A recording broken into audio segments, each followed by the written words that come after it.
बहुत ही प्यारे बच्चों, मेरा नाम है सुखविंदर कौर, पंजाबी मिस्ट्रेस ਅਤੇ ਪੰਜਾਬੀ ਰਿਸੋਰਸ ਪਰਸਨ। ਪਿਆਰੇ ਬੱਚਿਓ, ਅੱਜ ਆਪਾਂ ਗੱਲ ਕਰਾਂਗੇ ਅਖੌਤਾਂ ਦੀ।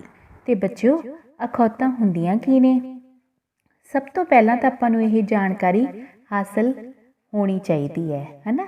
ਤੇ ਸਾਡਾ ਫਰਜ਼ ਬਣਦਾ ਹੈ ਕਿ ਤੁਹਾਨੂੰ ਸਾਰੀ ਦੀ ਸਾਰੀ ਜਾਣਕਾਰੀ ਦਿੱਤੀ ਜਾਵੇ, ਕਿਉਂਕਿ ਬੱਚਿਓ ਕੋਈ ਸਮਾਂ ਹੁੰਦਾ ਸੀ ਤਾਂ ਜਿਹੜੇ ਆਪਣੇ ਸਿਆਣੇ ਹੁੰਦੇ ਸਨ ਜਾਂ ਆਮ ਲੋਕ ਹੁੰਦੇ ਸਨ ਬੱਚਿਓ, ਆਪਣੀ ਬੋਲੀ ਦੇ ਵਿੱਚ ਅਖੌਤਾਂ ਅਤੇ ਮੁਹਾਵਰੇ ਵਰਤਦੇ ਸਨ। ਪਰ ਹੌਲੀ ਹੌਲੀ ਜਿਵੇਂ ਜਿਵੇਂ ਸਮਾਂ ਬੀਤਦਾ ਗਿਆ, ਉਹ ਸਮੇਂ ਦੇ ਅਨੁਸਾਰ ਅਖੌਤਾਂ ਅਤੇ ਮੁਹਾਵਰੇ ਬੋਲਣ ਦਾ ਜੋ ਚਲਣ ਸੀ ਉਹ ਘਟਦਾ ਗਿਆ। ਉਸ ਦੇ ਘਟਣ ਦੇ ਨਾਲ ਆਪਣੀ ਪੰਜਾਬੀ ਭਾਸ਼ਾ ਦਾ ਜੋ ਸੁਹੱਪਣ ਹੈ ਨਾ, ਆਪਣੀ ਮਾਂ ਬੋਲੀ ਦਾ, ਉਹ ਵੀ ਬੱਚਿਓ ਬਹੁਤ ਥੋੜ੍ਹਾ ਹੁੰਦਾ ਗਿਆ। ਅਖੌਤਾਂ ਅਤੇ ਮੁਹਾਵਰੇ ਬੱਚੇ ਅਕਸਰ ਇਹਨਾਂ ਨੂੰ ਇੱਕੋ ਹੀ ਸਮਝਣ ਲੱਗ ਜਾਂਦੇ ਨੇ। ਪਹਿਲੀ ਗੱਲ ਤਾਂ ਬੱਚਿਓ, ਅਕਸਰ ਬੱਚੇ ਸੋਚਦੇ ਨੇ ਵੀ ਇਹਨਾਂ ਦਾ ਕੀ ਫਾਇਦਾ ਏ। ਬੱਚਿਓ, ਇਹਨਾਂ ਦਾ ਫਾਇਦਾ ਬਹੁਤ ਹੀ ਜ਼ਿਆਦਾ ਏ। ਆਪਣੀ ਬੋਲੀ ਨੂੰ ਸੋਹਣਾ ਬਣਾਉਣ ਲਈ, ਆਪਣੀ ਬੋਲੀ ਨੂੰ ਸੁਚੱਜਾ ਬਣਾਉਣ ਲਈ ਆਪਾਂ ਇਹੋ ਜਿਹੀ ਬੋਲੀ ਬੋਲੀਏ ਜਿਹੜੀ ਕਿ ਸਾਰਿਆਂ ਨੂੰ ਬਹੁਤ ਪਸੰਦ ਆਏ। ਉਹ ਸਾਰਾ ਕੁਝ ਅਖੌਤਾਂ ਅਤੇ ਮੁਹਾਵਰਿਆਂ ਰਾਹੀਂ ਸੰਭਵ ਹੋ ਸਕਦਾ ਹੈ।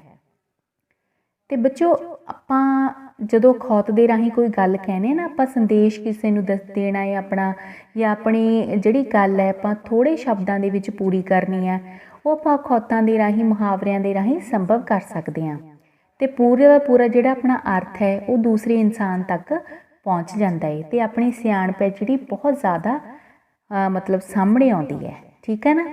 ਸੋ ਕੀ ਹੁੰਦੀਆਂ ਨੇ ਅਖੌਤਾਂ ਬੱਚਿਓ? ਠੀਕ ਹੈ। ਅਤੇ ਮੁਹਾਵਰੇ ਅਤੇ ਅਖੌਤਾਂ ਨੂੰ ਮੈਂ ਚਾਹਾਂਗੀ ਕਿ ਤੁਸੀਂ ਅਲੱਗ-ਅਲੱਗ ਕਰਕੇ ਵੇਖੋ। ਅਤੇ ਪਹਿਲਾਂ ਤਾਂ ਮੈਂ ਇੱਕ ਤੁਹਾਡੇ ਸਾਹਮਣੇ ਮਾਡਲ ਪੇਸ਼ ਕਰਾਂਗੀ। ਠੀਕ ਹੈ। ਜੋ ਮਾਡਲ ਹੈ ਬੱਚਿਓ ਅਖੌਤਾਂ ਦਾ। ਠੀਕ ਹੈ। ਤਾਂ ਕੀ ਅਖੌਤਾਂ ਨੇ? ਠੀਕ ਹੈ। ਆਪਾਂ ਦੇਖਦੇ ਹਾਂ ਉਸ ਮਾਡਲ ਦੇ ਵਿੱਚ ਪ੍ਰਮਾਣਿਤ ਅਖੌਤ ਲਿਖਿਆ ਹੈ। ਉਸ ਤੋਂ ਬਾਅਦ ਭਾਸ਼ਾਈ ਪਾਠ, ਲੱਛਣਾਂ ਅਤੇ ਵਿਅੰਜਨਾਂ, ਠੀਕ ਹੈ, ਸੱਭਿਆਚਾਰਕ ਸੂਝ, ਵਿਵੇਕ, ਪੇਸ਼ਕਾਰੀ ਦੇ ਢੰਗ ਦੱਸੇ ਨੇ। ਠੀਕ ਹੈ ਨਾ। ਅਤੇ ਉਸ ਦੇ ਨਾਲ ਆਪਾਂ ਦੇਖਿਆ ਹੈ, ਠੀਕ ਹੈ ਨਾ, ਉਦਾਹਰਨਾਂ ਦੇ ਤੌਰ 'ਤੇ ਜਿਵੇਂ ਪ੍ਰਮਾਣਿਕ ਅਖੌਤ ਦੇਖੀ ਆਪਾਂ ਨੇ, ਉਖਲੀ ਵਿੱਚ ਸਿਰ ਦਿੱਤਾ ਤਾਂ ਮੋਲਿਆਂ ਦਾ ਕੀ ਡਰ। ਠੀਕ ਹੈ।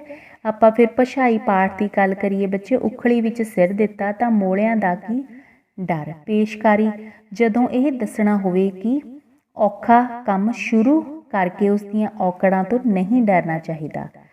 ਸੱਭਿਆਚਾਰਕ ਸੂਝ ਜਾਂ ਵਿਵੇਕ ਕੀ ਕਹਾਂਗੇ ਆਪਾਂ, ਉਖਲੀ ਅਤੇ ਮੋਲੇ ਬਾਰੇ ਅਤੇ ਪੰਜਾਬੀ ਸੱਭਿਆਚਾਰ ਵਿੱਚ ਇਸ ਦੀ ਵਰਤੋਂ ਸੰਬੰਧੀ ਗਿਆਨ ਪ੍ਰਾਪਤ ਹੁੰਦਾ ਹੈ। ਅੱਗੇ ਆਪਾਂ ਗੱਲ ਕਰਦੇ ਹਾਂ ਲੱਛਣਾਂ ਜਾਂ ਵਿਅੰਜਨਾਂ, ਮੂਲਕ ਅਰਥ ਦੀ।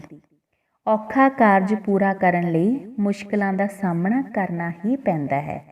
ਦੇਖੋ ਬੱਚਿਓ, ਇੱਕ ਜਿਹੜੀ ਅਖੌਤ ਆਪਾਂ ਉਦਾਹਰਨ ਦੇ ਤੌਰ 'ਤੇ ਲਈ ਹੈ, ਉਖਲੀ ਵਿੱਚ ਸਿਰ ਦਿੱਤਾ ਤਾਂ ਮੋਲਿਆਂ ਦਾ ਕੀ ਡਰ, ਕਿੰਨੇ ਪੜਾਅ ਜਿਹੜੇ ਹੈਗੇ ਨੇ ਇਸ ਵਿੱਚ ਆਉਂਦੇ ਨੇ, ਕਿੰਨੇ ਪੜਾਵਾਂ ਨੂੰ ਇਹ ਛੂਹੰਦੀ ਹੈ। ਠੀਕ ਹੈ ਨਾ। ਸੋ ਇਸ ਤਰ੍ਹਾਂ ਜਿਹੜੀਆਂ ਅਖੌਤਾਂ ਨੇ, ਕੁੱਜੇ ਵਿੱਚ ਸਮੁੰਦਰ, ਮਤਲਬ ਇੱਕ ਛੋਟੀ ਜਿਹੀ ਅਖੌਤ ਦੇ ਵਿੱਚ ਬਹੁਤ ਸਾਰਾ ਗਿਆਨ ਹੁੰਦਾ ਹੈ। ਅਖੌਤਾਂ ਦਾ ਅਧਿਐਨ ਰਾਹੀਂ ਲੋਕਾਂ ਦੇ ਸਮਾਜਿਕ, ਰਾਜਨੀਤਿਕ ਅਤੇ ਇਤਿਹਾਸਿਕ ਪੱਖਾਂ ਬਾਰੇ ਵੀ ਜਾਣਕਾਰੀ ਮਿਲਦੀ ਹੈ।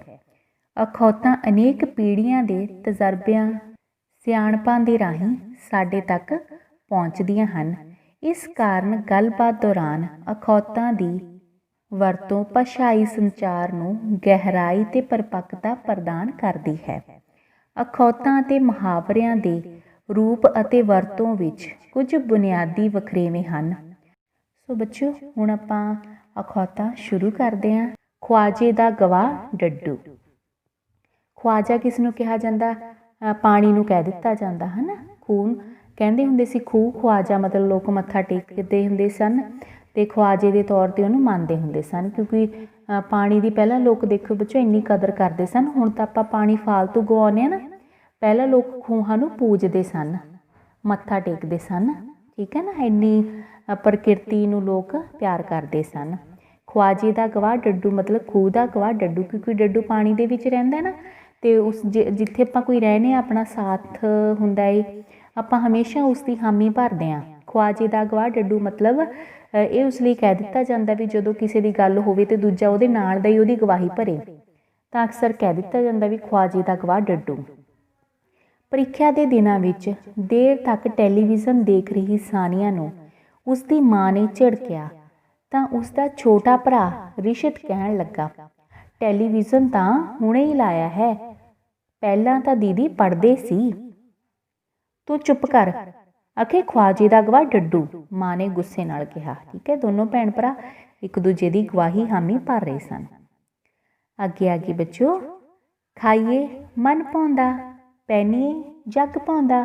ਤਾਂ ਸਿਆਣੇ ਆਪਾਂ ਨੂੰ ਸਿਖਾਉਂਦੇ ਹੋਏ ਗੱਲ ਕਹਿ ਦਿੰਦੇ ਸਨ ਵੀ ਖਾਣਾ ਤਾਂ ਆਪਾਂ ਨੂੰ ਆਪਣੀ ਪਸੰਦ ਦਾ ਖਾਣਾ ਚਾਹੀਦਾ ਹੈ ਬੱਚਿਓ, ਪਰ ਹਮੇਸ਼ਾ ਜੋ ਆਪਾਂ ਕੱਪੜੇ ਪਾਉਂਦੇ ਆ ਨਾ ਉਹ ਜੱਗ ਨੂੰ ਪਾਉਂਦੇ ਪਾਉਣੇ ਚਾਹੀਦੇ ਹਨ, ਹੈ ਨਾ, ਮਤਲਬ ਜੋ ਜੱਗ ਨੂੰ ਸੰਸਾਰ ਨੂੰ ਪਸੰਦ ਆਉਣ। ਠੀਕ ਹੈ, ਭੜਕੀਲੇ ਕੱਪੜੇ ਪਾਵਾਂਗੇ ਜਾਂ ਨਾ ਮਤਲਬ ਚੰਗੇ ਲੱਗਣ ਵਾਲੇ ਕੱਪੜੇ, ਕਿਉਂਕਿ ਕੱਪੜੇ ਆਪਾਂ ਠੀਕ ਹੈ ਆਪਣੀ ਜ਼ਰੂਰਤ ਅਨੁਸਾਰ ਤਾਂ ਪਾਉਣੇ ਹੀ ਪਾਉਂਦੇ ਹਾਂ, ਪਰ ਆਪਾਂ ਹਮੇਸ਼ਾ ਬਾਹਰ ਜਾਣ ਲੱਗੇ ਆਪਾਂ ਦੇਖਿਆ ਵੀ ਕੱਪੜੇ ਆਪਾਂ ਸੋਹਣੇ ਪਾਉਂਦੇ ਹਾਂ, ਕਿਉਂ, ਤਾਂ ਜੋ ਸਾਰੇ ਲੋਕ ਦੇਖਣ। ਇਸ ਕਰਕੇ ਆਪਾਂ ਨੂੰ ਹਮੇਸ਼ਾ ਖਾਣਾ ਆਪਣੀ ਪਸੰਦ ਦਾ ਚਾਹੀਦਾ ਅਤੇ ਪਹਿਨਣਾ ਪਾਉਣਾ ਹਮੇਸ਼ਾ ਸੰਸਾਰ ਦੀ ਪਸੰਦ ਦਾ ਹੈ। ਪਰਮਜੀਤ ਨੇ ਆਪਣੇ ਪੋਤੇ ਦੇ ਵਿਆਹ ਵਾਲੇ ਦਿਨ ਪਹਿਨਣ ਲਈ ਭੜਕੀਲਾ ਜਿਹਾ ਸੂਟ ਪਸੰਦ ਕੀਤਾ। ਉਸ ਦੀ ਨੂੰਹ ਅਤੇ ਧੀ ਨੇ ਕਿਹਾ, ਮਾਤਾ ਜੀ, ਉਮਰ ਦੇ ਹਿਸਾਬ ਨਾਲ ਤੁਹਾਨੂੰ ਹਲਕੇ ਰੰਗ ਦਾ ਸੂਟ ਪਹਿਨਣਾ ਚਾਹੀਦਾ ਹੈ। ਸਿਆਣਿਆਂ ਨੇ ਐਵੇਂ ਤਾਂ ਨਹੀਂ ਕਿਹਾ, ਖਾਈਏ ਮਨ ਭਾਉਂਦਾ, ਪਹਿਨੀਏ ਜੱਗ ਭਾਉਂਦਾ। ਕੱਪੜਾ ਉਮਰ ਦੇ ਹਿਸਾਬ ਨਾਲ ਹੀ ਪਹਿਨਣਾ ਠੀਕ ਹੈ। ਹਾਂਜੀ, ਫਿਰ ਉਸ ਤੋਂ ਬਾਅਦ ਆ ਗਿਆ ਖਾਣ ਪੀਣ ਨੂੰ ਦੋ ਮੰਨੀਆਂ, ਕੰਮ ਕਰਨ ਨੂੰ ਬਾਹਾਂ ਭੰਨੀਆਂ। ਅਤੇ ਆਪਣੇ ਘਰ ਦੇ ਅਕਸਰ ਆਪਾਂ ਨੂੰ ਕਹਿ ਦਿੰਦੇ ਨੇ ਵੀ ਖਾਣ ਪੀਣ ਨੂੰ ਤਾਂ ਤੁਸੀਂ ਬੜੇ ਸ਼ੇਰ ਹੋ, ਹੈ ਨਾ, ਅਤੇ ਕੰਮ ਕਰਨ ਨੂੰ ਤੁਹਾਡੀਆਂ ਬਾਹਾਂ ਭੰਨੀਆਂ, ਵੀ ਬਾਹਾਂ ਟੁੱਟ ਜਾਂਦੀਆਂ ਨੇ। ਮੰਨੀਆਂ ਮਤਲਬ ਰੋਟੀਆਂ, ਖਾਣ ਪੀਣ ਨੂੰ ਮੋਟੀਆਂ ਮੋਟੀਆਂ ਜਿਹੜੀਆਂ ਰੋਟੀਆਂ ਹੁੰਦੀਆਂ ਨੇ, ਠੀਕ ਹੈ ਨਾ, ਅਤੇ ਕੰਮ ਕਰਨ ਨੂੰ ਤੁਸੀਂ ਕੁਛ ਵੀ ਨਹੀਂ ਹੈਗੇ। ਰਵਿੰਦਰ ਖਾਣ ਪੀਣ ਵਿੱਚ ਤਾਂ ਅੱਗੇ ਹੁੰਦਾ ਹੈ, ਪਰ ਕੰਮ ਕਰਨ ਤੋਂ ਟਲਦਾ ਰਹਿੰਦਾ ਹੈ। ਇੱਕ ਦਿਨ ਉਸ ਦੀ ਮਾਂ ਨੇ ਉਸ ਨੂੰ ਕੰਮ ਲਈ ਕਿਹਾ। ਕੀ ਕੰਮ ਕਿਹਾ ਸੀ? ਉਸ ਦੀ ਮਾਂ ਨੇ ਉਸ ਨੂੰ ਮੱਝਾਂ ਨੂੰ ਪੱਠੇ ਪਾਉਣ ਲਈ ਕਿਹਾ, ਤਾਂ ਉਹ ਸਿਰ ਦੁਖਦੇ ਦਾ ਬਹਾਨਾ ਲਾ ਕੇ ਮੰਜੇ 'ਤੇ ਪੈ ਗਿਆ। ਮਾਂ ਨੇ ਦੁਖੀ ਹੋ ਕੇ ਕਿਹਾ, ਖਾਣ ਪੀਣ ਨੂੰ ਦੋ ਮੰਨੀਆਂ, ਕੰਮ ਕਰਨ ਨੂੰ ਬਾਹਾਂ ਭੰਨੀਆਂ। ਸੋ ਖਾਣ ਪੀਣ ਨੂੰ ਭਾਵੇਂ ਦੋ ਮੰਨੀਆਂ ਹੈਗੀਆਂ ਨੇ ਬੱਚਿਓ, ਅਤੇ ਕੰਮ ਕਰਨ ਨੂੰ ਆਪਣੀਆਂ ਬਾਹਾਂ ਨਹੀਂ ਭੰਨੀਆਂ ਹੋਣੀਆਂ ਚਾਹੀਦੀਆਂ। ਮਤਲਬ ਆਪਾਂ ਨੂੰ ਬਹੁਤ ਕੰਮ ਕਰਦੇ ਰਹਿਣਾ ਚਾਹੀਦਾ ਹੈ, ਉਸ ਨਾਲ ਆਪਣਾ ਵਿਕਾਸ ਹੀ ਹੁੰਦਾ ਹੈ। ਗਊ ਪੁੰਨਦੀ, ਦੰਦ ਕੌਣ ਗਿਣੇ? ਠੀਕ ਹੈ ਨਾ, ਅਤੇ ਗਊ ਪੁੰਨਦੀ ਮਤਲਬ ਜੇ ਕੋਈ ਚੀਜ਼ ਆਪਾਂ ਨੂੰ ਮੁਫਤ ਮਿਲ ਜਾਏ ਤਾਂ ਉਹਦੇ ਦੰਦ ਕੌਣ ਗਿਣੇ? ਮਤਲਬ ਬੱਚਿਓ ਜਦੋਂ ਆਪਾਂ ਕੋਈ ਮੱਝਾਂ ਦੇ ਵਪਾਰੀ ਹੁੰਦੇ ਹਨ, ਜਾਂ ਆਪਾਂ ਮੱਝਾਂ ਖਰੀਦ ਕੇ ਲੈ ਕੇ ਆਉਂਦੇ ਹਾਂ, ਗਾਵਾਂ ਖਰੀਦ ਕੇ ਲੈ ਕੇ ਆਉਂਦੇ ਹਾਂ, ਤਾਂ ਪੂਰਾ ਉਹਨਾਂ ਨੂੰ ਦੇਖਿਆ ਜਾਂਦਾ ਹੈ ਵੀ ਦੇਖਣ ਦੇ ਵਿੱਚ ਉਹ ਸੋਹਣੀਆਂ ਹੋਣ। ਜੇ ਕਿਸੇ ਦਾ ਸਿੰਗ ਟੁੱਟਿਆ ਤਾਂ ਉਹਨਾਂ ਦੀ ਕੀਮਤ ਹੈ ਜਿਹੜੀ ਉਹ ਘੱਟ ਮਿਲਦੀ ਹੈ, ਠੀਕ ਹੈ ਨਾ। ਅਤੇ ਜੇ ਕੋਈ ਚੀਜ਼ ਆਪਾਂ ਨੂੰ ਫ੍ਰੀ ਮਿਲਦੀ ਹੈ, ਮੁਫਤ ਮਿਲਦੀ ਹੈ, ਜਿਵੇਂ ਗਊ ਪੁੰਨਦੀ, ਠੀਕ ਹੈ, ਪੁੰਨ ਦੀ ਗਊ ਮਿਲ ਗਈ ਮਤਲਬ ਆਪਾਂ ਨੂੰ ਮੁਫਤ ਮਿਲ ਗਈ, ਉਹਦੇ ਦੰਦ ਕੌਣ ਗਿਣੇ? ਠੀਕ ਹੈ ਨਾ, ਵੀ ਦੰਦ ਗਿਣਨ ਦੀ ਕੀ ਲੋੜ ਹੈ, ਬਸ ਮੁਫਤ ਦੀ ਚੀਜ਼ ਮਿਲ ਗਈ ਆਪਾਂ ਨੂੰ, ਆਪਾਂ ਕੀ ਕਰਨਾ ਵੀ ਕਿਹੋ ਜਿਹੀ ਹੈ ਕਿਹੋ ਜਿਹੀ ਨਹੀਂ। ਅਮੀਕ ਨੇ ਅਮਿਤੋਜ ਦਾ ਨਵਾਂ ਮੋਬਾਈਲ ਫੋਨ ਦੇਖ ਕੇ ਕਿਹਾ, ਕੰਪਨੀ ਤਾਂ ਵਧੀਆ ਹੈ ਪਰ ਇਹਦਾ ਰੰਗ ਨਹੀਂ ਸੋਹਣਾ। ਅਮਿਤੋਜ ਨੇ ਕਿਹਾ, ਇਹ ਤਾਂ ਮੇਰੇ ਭੂਆ ਜੀ ਨੇ ਦਿੱਤਾ ਹੈ, ਮੇਰੇ ਕਿਹੜਾ ਇਸ ਉੱਤੇ ਪੈਸੇ ਲੱਗੇ ਨੇ। ਆਖੇ ਗਊ ਪੁੰਨਦੀ, ਦੰਦ ਕੌਣ ਗਿਣੇ? ਠੀਕ ਹੈ ਨਾ, ਇਸ ਕਰਕੇ ਤੇ ਅਮੀਕ ਨੇ ਉਸ ਨੂੰ ਕਹਿ ਦਿੱਤਾ ਸੀ, ਠੀਕ ਹੈ ਨਾ, ਤੇ ਅਮਿਤੋਜ ਨੇ ਵੀ ਉਸ ਨੂੰ ਜਵਾਬ ਦੇ ਦਿੱਤਾ ਸੀ, ਠੀਕ ਹੈ। ਤੇ ਅੱਗੇ ਆ ਗਏ, ਗੰਗਾ ਗਈ ਤਾਂ ਗੰਗਾ ਰਾਮ, ਜਮਨਾ ਗਈ ਤਾਂ ਜਮਨਾ ਦਾਸ। ਮਤਲਬ ਜਦੋਂ ਕੋਈ ਇਨਸਾਨ ਜਿੱਥੇ ਵੀ ਜਾਵੇ ਉਸ ਤਰ੍ਹਾਂ ਦਾ ਹੀ ਬਣ ਕੇ ਰਹਿ ਜਾਵੇ, ਠੀਕ ਹੈ, ਉਸ ਤਰ੍ਹਾਂ ਦਾ ਹੀ ਹੋ ਜਾਏ। ਵੀ ਗੰਗਾ ਕੋਈ ਬੰਦਾ ਜਾਂਦਾ ਤਾਂ ਗੰਗਾ ਰਾਮ ਬਣ ਜਾਏ, ਉੱਥੋਂ ਦੇ ਮਾਹੌਲ ਦੇ ਵਿੱਚ ਢਲ ਜਾਏ। ਜਮਨਾ ਗਏ ਤਾਂ ਜਮਨਾ ਦਾਸ, ਵੀ ਜਦੋਂ ਬੰਦਾ ਜਿੱਥੇ ਵੀ ਜਾਂਦਾ ਉਸ ਤਰ੍ਹਾਂ ਦਾ ਬਣ ਜਾਏ। ਰਾਜਵੀਰ ਕਿਸੇ ਵੀ ਰਾਜਨੀਤਿਕ ਪਾਰਟੀ ਦਾ ਵਫਾਦਾਰ ਨਹੀਂ, ਜਿਹੜੀ ਪਾਰਟੀ ਸੱਤਾ ਵਿੱਚ ਹੁੰਦੀ ਹੈ ਉਹ ਉਸੇ ਦਾ ਗੁਣਗਾਨ ਕਰਨ ਲੱਗ ਜਾਂਦਾ ਹੈ, ਉਸ ਦਾ ਤਾਂ ਉਹ ਹਾਲ ਹੈ। ਆਖੇ ਗੰਗਾ ਗਏ ਤਾਂ ਗੰਗਾ ਰਾਮ, ਜਮਨਾ ਗਈ ਤਾਂ ਜਮਨਾ ਦਾਸ, ਠੀਕ ਹੈ ਨਾ। ਕਈ ਗਿਰਗਿਟ ਦੀ ਤਰ੍ਹਾਂ ਆਪਣੇ ਰੰਗ ਬਦਲਦੇ ਨੇ, ਮਤਲਬ ਜਿੱਥੇ ਗਏ ਉਸ ਤਰ੍ਹਾਂ ਦੇ ਹੋ ਜਾਂਦੇ ਨੇ। ਅੱਗੇ ਆ ਗਿਆ ਬੱਚੋ, ਗਿੱਦੜ ਦਾਖ ਨਾ ਅੱਪੜੇ ਆਖੇ ਥੂ ਕੌੜੀ, ਹੱਥ ਨਾ ਅੱਪੜੇ ਥੂ ਕੌੜੀ। ਠੀਕ ਹੈ, ਦੋ ਤਰ੍ਹਾਂ ਨਾਲ ਇਹਨਾਂ ਨੂੰ ਆਪਾਂ ਵਰਤ ਸਕਦੇ ਹਾਂ ਵੀ ਗਿੱਦੜ ਦਾਖ ਨਾ ਅੱਪੜੇ ਆਖੇ ਥੂ ਕੌੜੀ। ਥੂ ਕੌੜੀ ਆਪਾਂ ਕਹਿੰਦੇ ਵੀ ਥੂ ਕੌੜੀ ਹੈ, ਤੇ ਹੱਥ ਨਾ ਅੱਪੜੇ ਥੂ ਕੌੜੀ, ਇਹਨਾਂ ਦੋਨਾਂ ਨੂੰ ਆਪਾਂ ਬੋਲ ਸਕਦੇ ਹਾਂ। ਠੀਕ ਹੈ, ਤੇ ਅਲੱਗ-ਅਲੱਗ ਇਲਾਕਿਆਂ ਦੇ ਹਿਸਾਬ ਨਾਲ ਇਹ ਅਲੱਗ-ਅਲੱਗ ਬੋਲੀਆਂ ਜਾਂਦੀਆਂ ਨੇ। ਜਦੋਂ ਅੱਪੜੇ ਮਤਲਬ ਕੀ ਹੁੰਦਾ ਬੱਚੋ, ਜਦੋਂ ਕਿਸੇ ਚੀਜ਼ ਤੱਕ ਪਹੁੰਚਣਾ ਹੋਵੇ, ਵੀ ਗਿੱਦੜ ਹੈ ਜਿਹੜਾ ਉਹਨੂੰ ਦਾਖ ਤੱਕ ਉਹ ਅੱਪੜ ਨਹੀਂ ਰਿਹਾ। ਤੁਸੀਂ ਕਹਾਣੀ ਸੁਣੀ ਹੈ ਨਾ ਬੱਚੋ, ਅੰਗੂਰ ਖੱਟੇ ਹਨ ਲੂੰਬੜੀ ਵਾਲੀ, ਹੈ ਨਾ, ਵੀ ਉੱਥੋਂ ਤੱਕ ਨਹੀਂ ਪਹੁੰਚ ਸਕਦੀ, ਤਾਂ ਆਪਣੇ ਮਨ ਨੂੰ ਤਸੱਲੀ ਦੇਣ ਦੀ ਮਾਰੀ ਉਹ ਕਹਿੰਦੀ ਹੈ ਵੀ ਅੰਗੂਰ ਖੱਟੇ ਹਨ। ਠੀਕ ਹੈ ਨਾ। 12ਵੀਂ ਸ਼੍ਰੇਣੀ ਵਿੱਚੋਂ ਘੱਟ ਅੰਕ ਹੋਣ ਕਾਰਨ ਸੋਨੀਆ ਨੂੰ ਸਰਕਾਰੀ ਕਾਲਜ ਵਿੱਚ ਦਾਖਲਾ ਨਹੀਂ ਮਿਲਿਆ। ਉਹ ਆਪਣੀਆਂ ਸਹੇਲੀਆਂ ਨੂੰ ਕਹਿਣ ਲੱਗੀ ਕਿ ਸਰਕਾਰੀ ਕਾਲਜ ਵਿੱਚ ਪੜ੍ਹਾਈ ਵਧੀਆ ਨਹੀਂ ਹੁੰਦੀ। ਉਸ ਦੀ ਗੱਲ ਸੁਣ ਕੇ ਉਸ ਦੀ ਇੱਕ ਸਹੇਲੀ ਨੇ ਕਿਹਾ, ਤੇਰੀ ਤਾਂ ਉਹ ਗੱਲ ਹੈ, ਗਿੱਦੜ ਦਾਖ ਨਾ ਅੱਪੜੇ ਆਖੇ ਥੂ ਕੌੜੀ। ਠੀਕ ਹੈ, ਸੋ ਇਸ ਕਰਕੇ ਉਹ ਉੱਥੋਂ ਤੱਕ ਨਹੀਂ ਪਹੁੰਚ ਸਕੀ, ਦਾਖਲਾ ਨਹੀਂ ਮਿਲਿਆ, ਤੇ ਉਹਨੂੰ ਕੀ ਕਰਨ ਲੱਗ ਗਈ, ਉਸ ਦੀ ਬੁਰਾਈ ਕਰਨ ਲੱਗ ਗਈ।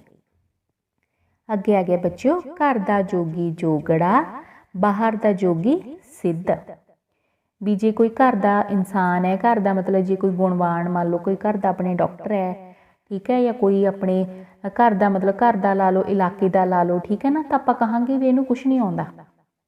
ਘਰ ਦਾ ਜੋਗੀ, ਜੋਗੀ ਕੌਣ ਹੁੰਦੇ ਨੇ ਬੱਚੋ, ਸਿੱਧ ਜੋਗੀ, ਜਿਹੜੇ ਕਿ ਬਹੁਤ ਸਾਧੂ ਹੁੰਦੇ ਨੇ, ਪਹੁੰਚੇ ਹੋਏ ਗਿਆਨੀ ਹੁੰਦੇ ਨੇ। ਵੀ ਉਹ ਤਾਂ ਐਵੇਂ ਕਹਿੰਦੇ ਵੀ ਲੈ ਦੱਸ ਜੋਗੜਾ ਜਾਂ ਫੇਰ ਆ ਗਿਆ, ਜੋਗੜਾ ਜਾਂ ਮਤਲਬ ਥੋੜ੍ਹਾ ਨੈਗੇਟਿਵ ਨਕਾਰਾਤਮਕ ਸ਼ਬਦ ਆ ਗਿਆ, ਹੈ ਨਾ, ਜੋਗੜਾ ਇਹ ਵੀ ਇਹਨੂੰ ਕੁਛ ਨਹੀਂ ਪਤਾ। ਜੇ ਕੋਈ ਬਾਹਰੋਂ ਆਉਂਦਾ ਹੈ ਜੋਗੀ ਸਾਧੂ, ਤਾਂ ਆਪਾਂ ਕਹਿਣਗੇ ਵੀ ਤਾਂ ਸਿੱਧ ਪੁਰਖ ਆ, ਵੀ ਇਹਨੂੰ ਬਹੁਤ ਗਿਆਨ ਹੈ। ਵੀ ਘਰ ਦਾ ਜੋਗੀ ਤਾਂ ਜੋਗੜਾ ਐਵੇਂ ਹੀ ਆ, ਤੇ ਬਾਹਰ ਦਾ ਜੋਗੀ ਸਿੱਧ ਆ। ਠੀਕ ਹੈ, ਸਿੱਧ ਪੁਰਖ ਆ, ਗਿਆਨਵਾਨ। ਠੀਕ ਹੈ, ਤੇ ਜਿਵੇਂ ਆਪਾਂ ਦੇਖਦੇ ਹਾਂ ਅਖੌਤ ਕੀ ਹੈ, ਤੇ ਵਾਕ ਦੇ ਵਿੱਚ ਆਪਾਂ ਕਿੱਦਾਂ ਇਸ ਨੂੰ ਪੇਸ਼ ਕੀਤਾ। ਸਹਿਜਮੀਤ ਦੀ ਚਾਚੀ ਗਣਿਤ ਅਧਿਆਪਕਾ ਹੈ। ਇੱਕ ਦਿਨ ਉਹ ਆਪਣੇ ਦੋਸਤ ਦੇ ਪਿਤਾ ਜੀ ਤੋਂ ਗਣਿਤ ਦੇ ਸਵਾਲ ਸਮਝਣ ਲਈ ਜਾਣ ਲੱਗਿਆ, ਤਾਂ ਉਸਦੀ ਦਾਦੀ ਨੇ ਕਿਹਾ, ਤੇਰੀ ਚਾਚੀ ਤੋਂ ਤਾਂ ਸਾਰੀ ਗਲੀ ਦੇ ਬੱਚੇ ਸਵਾਲ ਸਮਝ ਕੇ ਜਾਂਦੇ ਨੇ, ਤੂੰ ਹੋਰਨਾਂ ਦੇ ਘਰੇ ਤੁਰਿਆ ਫਿਰਦਾ ਏ। ਤੇਰੀ ਤਾਂ ਉਹ ਗੱਲ ਹੈ, ਅਖੇ ਘਰ ਦਾ ਜੋਗੀ ਜੋਗੜਾ ਬਾਹਰ ਦਾ ਜੋਗੀ ਸਿੱਧ। ਠੀਕ ਹੈ ਨਾ, ਵੀ ਤੈਨੂੰ ਆਪਣੇ ਚਾਚੀ ਜੀ ਨੇ ਉਹਨਾਂ ਦੇ ਗਿਆਨ ਤੇ ਭਰੋਸਾ ਨਹੀਂ, ਇਸ ਕਰਕੇ ਤੂੰ ਬਾਹਰ ਜਾ ਰਿਹਾ ਹੈ। ਅੱਗੇ ਆ ਗਿਆ, ਘਰ ਦੀ ਖੰਡ ਕਿਰਕਰੀ ਬਾਹਰ ਦਾ ਗੁੜ ਮਿੱਠਾ। ਇਹ ਬਿਲਕੁਲ ਉਸੇ ਤਰ੍ਹਾਂ ਹੈ ਬੱਚੇ ਜੋ ਆਪਾਂ ਪਹਿਲੀ ਵਰਤ ਕੇ ਗਏ ਹਾਂ ਅਖੌਤ। ਠੀਕ ਹੈ, ਵੀ ਘਰ ਦਾ ਦੀ ਜਿਹੜੀ ਖੰਡ ਹੈ, ਗੁੜ, ਇਹ ਪੁੱਤਰ ਉਸ ਸਮੇਂ ਦੀ ਜਿਹੜੀ ਅਖੌਤ ਹੈ ਜਦੋਂ ਗੁੜ ਆਪਣੇ ਘਰਾਂ ਦੇ ਵਿੱਚ ਆਮ ਹੁੰਦਾ ਸੀ, ਤੇ ਜਦੋਂ ਕੋਈ ਰਿਸ਼ਤੇਦਾਰ ਆਉਂਦਾ ਸੀ ਤਾਂ ਉਹਦੇ ਵਾਸਤੇ ਖੰਡ ਦੀ ਚਾਹ ਬਣਦੀ ਸੀ। ਠੀਕ ਹੈ ਨਾ, ਖੰਡ ਨੂੰ ਜ਼ਿਆਦਾ ਵਧੀਆ ਮੰਨਿਆ ਜਾਂਦਾ ਸੀ ਉਸ ਸਮੇਂ 'ਤੇ, ਕਿਉਂਕਿ ਕਿਸੇ ਕਿਸੇ ਦੇ ਘਰ ਹੁੰਦੀ ਸੀ, ਬਾਜ਼ਾਰੋਂ ਲੈ ਕੇ ਆਉਣੀ ਪੈਂਦੀ ਸੀ, ਤੇ ਉਦੋਂ ਸਾਰੀਆਂ ਘਰ ਦੀਆਂ ਚੀਜ਼ਾਂ ਹੁੰਦੀਆਂ ਸਨ। ਵੀ ਜਿਹੜਾ ਘਰ ਦੀ ਖੰਡ ਹੈ ਉਹ ਕਿਰਕਰੀ ਹੈ। ਕਿਰਕਰੀ ਮਤਲਬ ਉਹਦੇ ਵਿੱਚ ਆਪਾਂ ਨਹੀਂ ਕਹਿੰਦੇ ਵੀ ਕਿਰਕਰੀ ਮਤਲਬ ਆਪਣੇ ਦੰਦਾਂ 'ਚ ਪੈਂਦੀ ਹੈ, ਕਿਰਕਰ ਬਹੁਤ ਹੈ ਉਸ ਦੇ ਵਿੱਚ, ਹੈ ਨਾ। ਬਾਹਰ ਦਾ ਗੁੜ ਮਿੱਠਾ, ਵੀ ਬਾਹਰ ਦਾ ਗੁੜ ਹੈ ਜਿਹੜਾ ਉਹ ਆਪਾਂ ਨੂੰ ਮਿੱਠਾ ਲੱਗਦਾ ਹੈ। ਗੁਰਸਿਮਰ ਦੇ ਮਾਤਾ ਜੀ ਨੇ ਉਸ ਲਈ ਦੇਸੀ ਘਿਓ ਦੇ ਪਰੌਂਠੇ ਬਣਾਏ, ਪਰ ਉਸਨੇ ਖਾਧੇ ਨਹੀਂ, ਸਗੋਂ ਕਹਿਣ ਲੱਗਿਆ, ਸਾਡੇ ਹੋਸਟਲ ਵਿੱਚ ਤਾਂ ਬਹੁਤ ਸਵਾਦ ਪਰੌਂਠੇ ਬਣਦੇ ਹਨ, ਮੈਂ ਤਾਂ ਉੱਥੇ ਹੀ ਖਾਵਾਂਗਾ। ਤੂੰ ਤਾਂ ਪੁੱਤਰ ਉਹ ਗੱਲ ਕਰ ਦਿੱਤੀ, ਅਖੇ ਘਰ ਦੀ ਖੰਡ ਕਿਰਕਰੀ ਬਾਹਰ ਦਾ ਗੁੜ ਮਿੱਠਾ।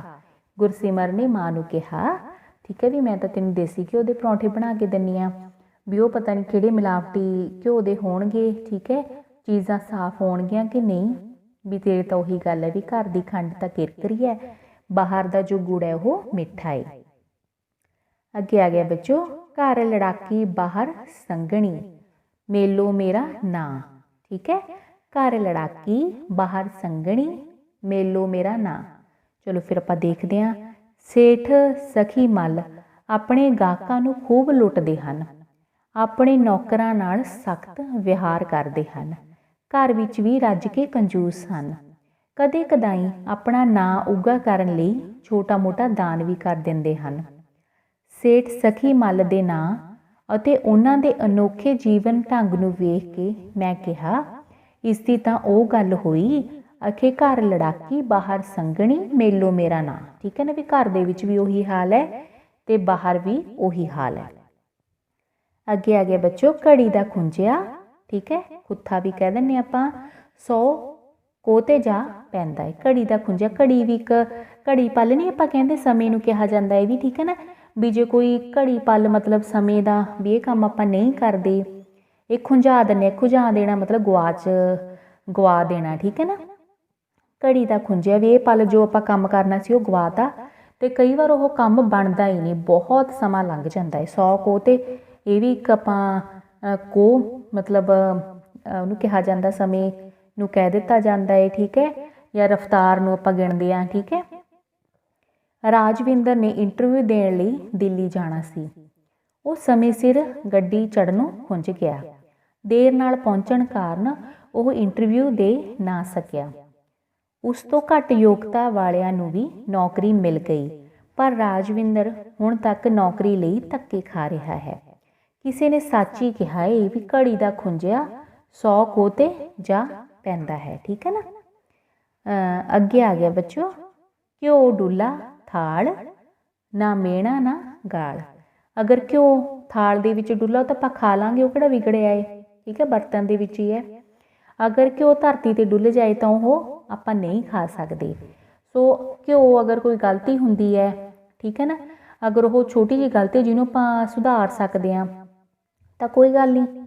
ਠੀਕ ਹੈ ਬੱਚੋ, ਸੋ ਵੀ ਜੇ ਘਿਓ ਥਾਲ ਦੇ ਵਿੱਚ ਹੀ ਡੁੱਲ ਗਿਆ ਤਾਂ ਉਹਦਾ ਕੋਈ ਮਿਹਣਾ ਵੀ ਨਹੀਂ ਹੈਗਾ, ਨਾ ਗਾਲ ਹੈ। ਠੀਕ ਹੈ ਨਾ, ਵੀ ਆਪਾਂ ਨੂੰ ਗਾਲਾਂ ਵੀ ਨਹੀਂ ਸੁਣਨੀਆਂ ਪੈਣਗੀਆਂ, ਮਿਹਣੇ ਵੀ ਨਹੀਂ ਸੁਣਨੇ ਪੈਣਗੇ। ਠੀਕ ਹੈ, ਰਾਤੀ ਜੀਤ ਨੇ ਆਪਣਾ ਖੇਤ ਸਿੰਜਣ ਲਈ ਮੋਟਰ ਚਲਾਈ। ਫਿਰ ਉਸਦੀ ਅੱਖ ਲੱਗ ਗਈ, ਨੱਕਾ ਟੁੱਟ ਗਿਆ ਤੇ ਸਾਰੀ ਰਾਤ ਪਾਣੀ ਮੀਤੇ ਹੋਰਾਂ ਦੇ ਖੇਤਾਂ ਵਿੱਚ ਪੈਂਦਾ ਰਿਹਾ। ਸਵੇਰ ਨੂੰ ਜੀਤ ਦੇ ਪਿਤਾ ਜੀ ਨੇ ਦੇਖਿਆ ਤਾਂ ਕਿਹਾ, ਮੀਤੇ ਹੋਰਾਂ ਦੀ ਜ਼ਮੀਨ ਵੀ ਐਤਕੀ ਆਪਾਂ ਹੀ ਠੇਕੇ 'ਤੇ ਲਈ ਹੈ। ਕੱਲ੍ਹ ਨੂੰ ਇਹ ਖੇਤ ਵੀ ਸਿੰਜਣਾ ਹੀ ਸੀ। ਅੱਜ ਕੱਦੂ ਇਸੇ ਖੇਤ ਵਿੱਚ ਕਰ ਲੈਂਦੇ ਹਾਂ। ਅਖੇ ਘਿਓ ਡੁੱਲਾ ਥਾਲ, ਨਾ ਮਿਹਣਾ ਨਾ ਗਾਲ। ਠੀਕ ਹੈ, ਫਿਰ ਅੱਗੇ ਆ ਗਿਆ, ਚੋਰ ਨੂੰ ਨਾ ਮਾਰੋ, ਚੋਰ ਦੀ ਮਾਂ ਨੂੰ ਮਾਰੋ। ਠੀਕ ਹੈ, ਤਾਂ ਬੱਚਿਓ ਇਹ ਅਕਸਰ ਕਿਹਾ ਜਾਂਦਾ ਵੀ ਅਗਰ ਕੋਈ ਬੱਚਾ ਸੁਧਰਦਾ ਹੈ, ਉਹਨੂੰ ਚੰਗੀ ਸਿੱਖਿਆ ਮਿਲਦੀ ਹੈ, ਤਾਂ ਉਹਨਾਂ ਦੇ ਮਾਤਾ ਜੀ ਦੀ ਹੀ ਦੇਣ ਹੁੰਦੀ ਹੈ ਵੀ ਬੱਚੇ ਨੂੰ ਚੰਗੀ ਸਿੱਖਿਆ ਦੇਣੀ। ਅਗਰ ਬੱਚਾ ਗਲਤੀਆਂ ਕਰਦਾ ਹੈ ਤਾਂ ਮਾਂ ਉਹਦੀਆਂ ਗਲਤੀਆਂ ਨੂੰ ਨਜ਼ਰ ਅੰਦਾਜ਼ ਕਰਦੀ ਹੈ, ਨਹੀਂ ਧਿਆਨ ਦਿੰਦੇ।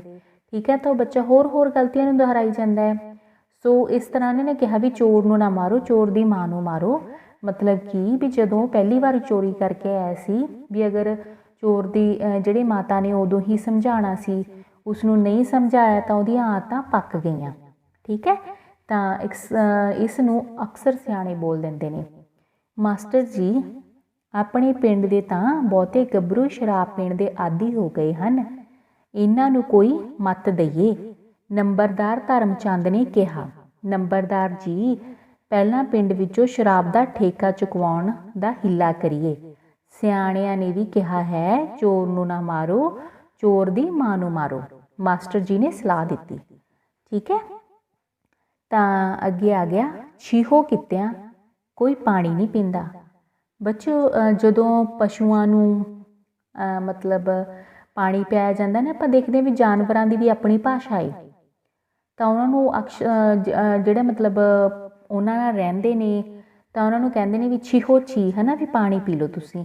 ਉਹਨਾਂ ਦੀ ਆਪਣੀ ਭਾਸ਼ਾ ਹੈ ਅਤੇ ਉਹ ਪਾਣੀ ਪੀਣਾ ਸ਼ੁਰੂ ਕਰ ਦਿੰਦੇ ਆ। ਅਤੇ ਜੇ ਉਹਨਾਂ ਨੂੰ ਪਿਆਸ ਹੀ ਨਾ ਹੋਵੇ, ਹੈ ਨਾ, ਤਾਂ ਫਿਰ ਜਿੰਨਾ ਮਰਜ਼ੀ ਉਹਨਾਂ ਨੂੰ ਛੀਹੋ ਕਹੀ ਜਾਓ ਤਾਂ ਉਹਨਾਂ ਨੇ ਪਾਣੀ ਨਹੀਂ ਪੀਣਾ। ਕਿਉਂਕਿ ਜਿਸ ਤਰ੍ਹਾਂ ਇਨਸਾਨਾਂ ਦੀ ਭਾਸ਼ਾ ਉਸ ਤਰ੍ਹਾਂ ਜਾਨਵਰਾਂ ਦੀ ਵੀ ਭਾਸ਼ਾ ਹੁੰਦੀ ਹੈ, ਪੰਛੀਆਂ ਦੀ ਵੀ ਭਾਸ਼ਾ ਹੁੰਦੀ ਹੈ। ਠੀਕ ਹੈ ਨਾ, ਵੀ ਜਿਹਨੂੰ ਪਿਆਸ ਹੀ ਨਹੀਂ ਹੈਗੀ ਉਹਨੂੰ ਜਿੰਨਾ ਮਰਜ਼ੀ ਛੀਹੋ ਕਹੀ ਜਾਓ ਵੀ ਉਹਨੇ ਪਾਣੀ ਨਹੀਂ ਪੀਣਾ ਹੈ।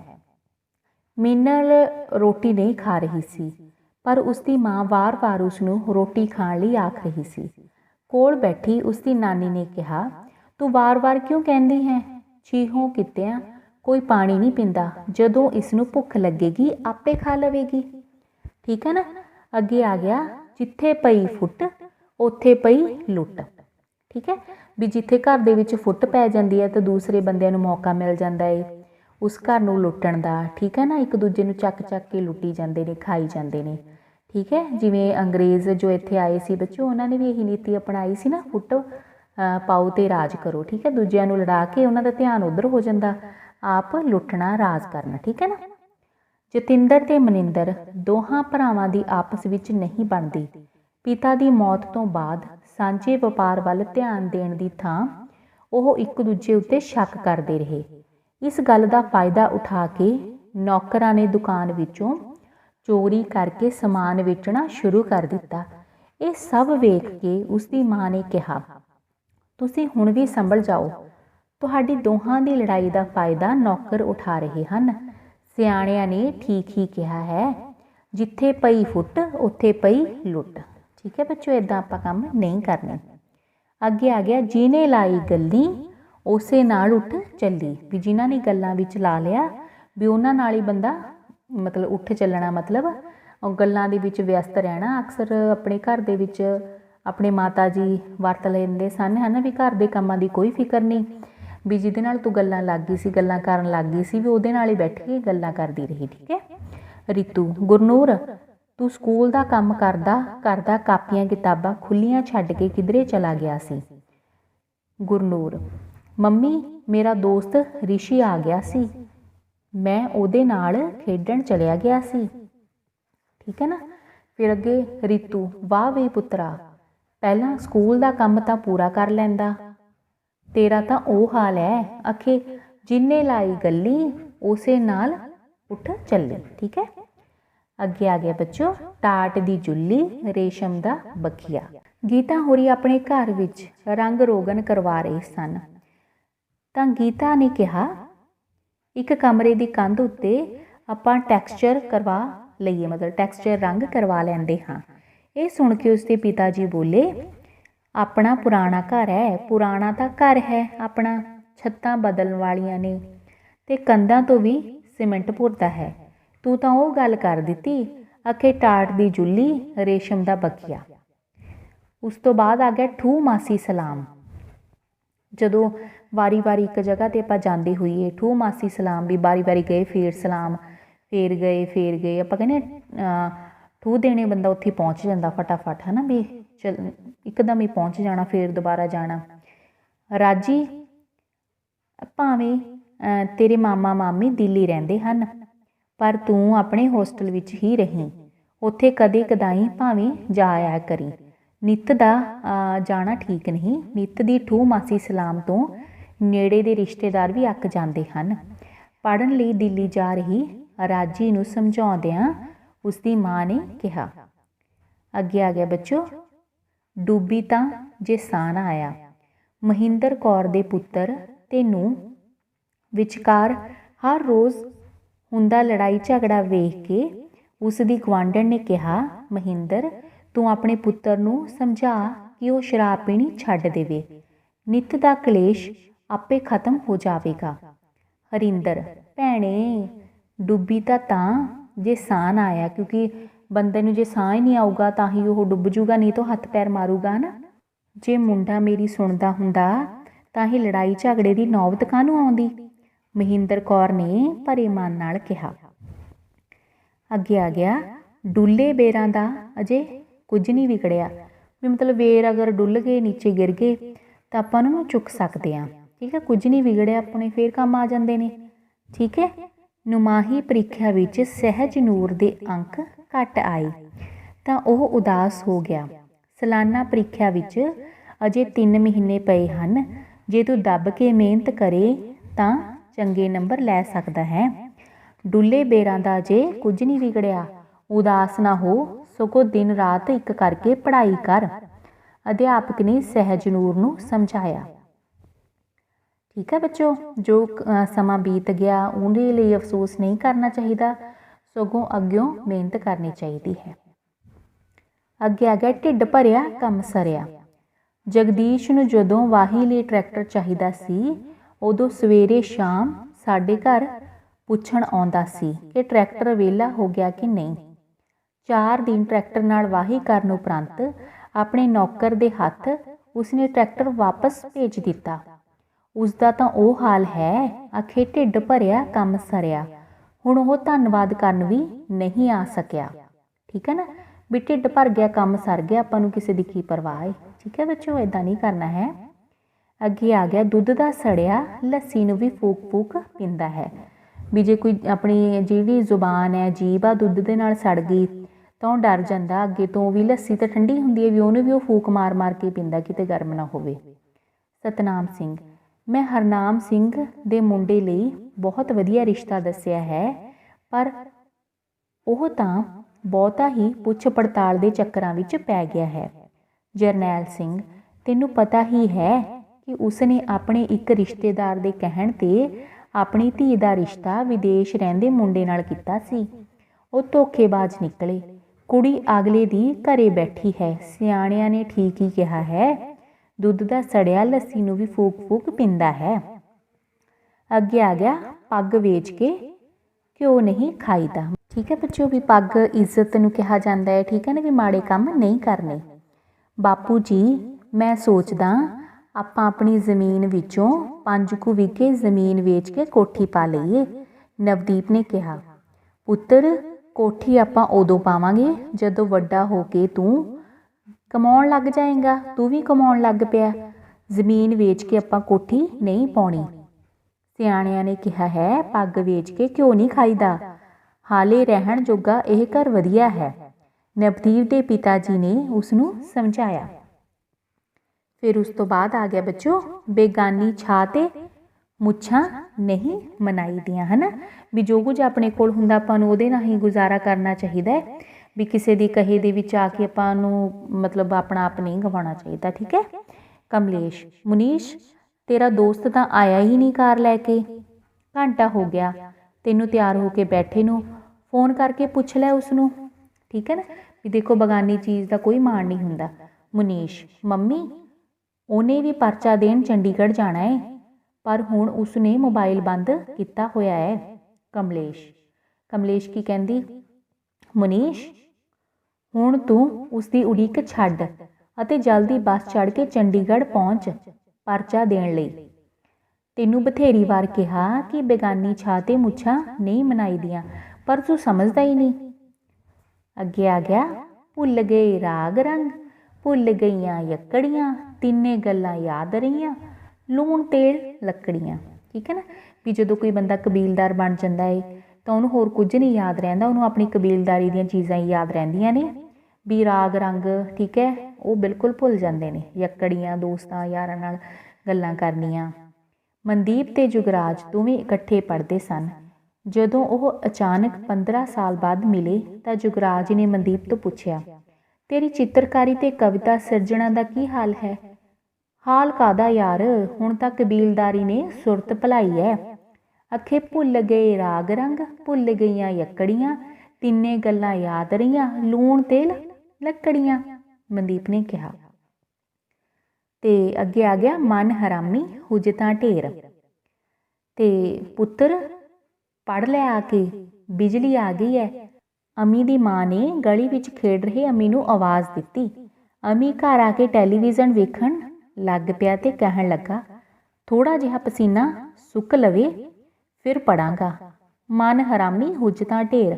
ਪਹਿਲਾਂ ਬਿਜਲੀ ਨਾ ਹੋਣ ਦਾ ਬਹਾਨਾ ਕਰਕੇ ਖੇਡਣ ਤੁਰ ਗਿਆ, ਹੁਣ ਟੀਵੀ ਅੱਗੇ ਬੈਠ ਗਿਆ।